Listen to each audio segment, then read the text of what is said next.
Nakalimutan ko na meron pala akong video nung kinabit namin yung TV namin. Kaya ito ipapakita ko sa inyo. Gusto nyo ba ng magandang TV pero mura? Samahan nyo pa ng murang bracket ng TV pero talagang sulit at maganda.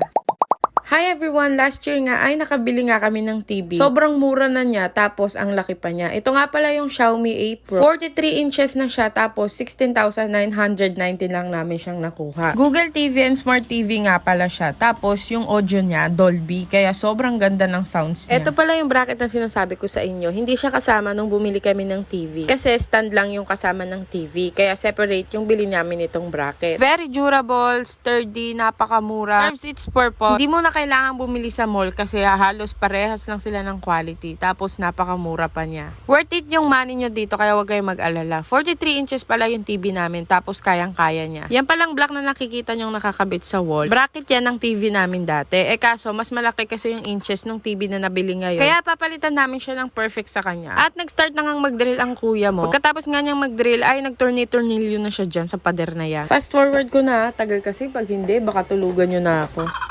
At natapos na ngang mag-drill, ano pa ba ang role ko? Siyempre tagalinis ako ng mga buhangin na nalaglag. Tingnan nyo naman tong vacuum, napakaraming basura nes. Ganyan siya kagaling. Yan nga pala yung kalat ng pagdidrill. Basic na basic yan sa vacuum na. Dearma pala tong gamit kong vacuum. Lalagay ko na lang din yung link sa comment section. Belaw, gigila ka! Bumili kayo! Dahil nga hindi lang tayo mama, kargador din tayo. Ayan. Nabuot na nga sa akin tong TV. Alam nyo ba na ang tagal kong binuhat yan para lang makabit yung mga tornilyo dyan? Kaya bumili kayo ng bracket na to, parang awa nyo na.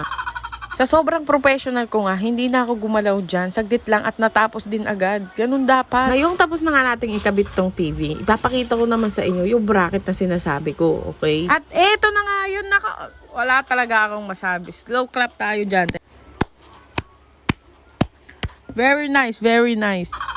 Sa sobrang angas nga nitong wall bracket na to, pwede mo siyang i-side by side. Hindi nga uso yung zoom in sa TV, kaya pwede mo rin siyang ilapit sa mukha mo, gano'n. Parang ganito, tignan nyo, sobrang lapit niya, tapos hindi pa siya nakasagad. Just like that, mga ante. Kaya kung hindi pa ganito yung setup ng TV mo, ipaganto mo na. Ang dahilan, wala lang, dahil gusto ko. Tulad niya, tagaktak na yung pawis ko, tas hindi kayo bibili. Wag gano'n. Sobrang maalwan lang kasi to, lalo na pag may mga kasama kang bata. Dahil mataas siya, hindi siya abot, hindi siya mapupukpok. Kaya safe na safe siya dyan sa taas. Eto nga palang Xiaomi TV na to, meron na siyang YouTube, Netflix, Prime, Amazon, even Disney Plus, meron din siya. Kaya all in talaga to. Sa dami ba naman ng naglalabasang TV ngayon na mura. Sobrang sulit ka na dito. Tatanggalin nga din sana ni Kadyo tong plastic. At dahil makapilipino nga to, hindi niya yan aalisin hanggat sa maalis yan. Wala para daw bagong-bago pa rin pagdagal. Diba? Ganun naman sila. Eto nga rin sa remote, ayaw din ipaalis ang plastic. Aba naman, lahat na lang. Sparks fly.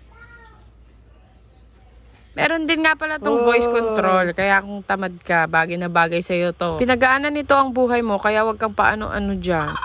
Hanapin nyo na lang yung bracket na tama sa size or sa inch ng TV nyo. And that's it mga ante. Pahinga na nga tong Kadyo na to. Sarap ng life. Pakanta-kanta lang. Bye-bye. Follow nyo ako for more.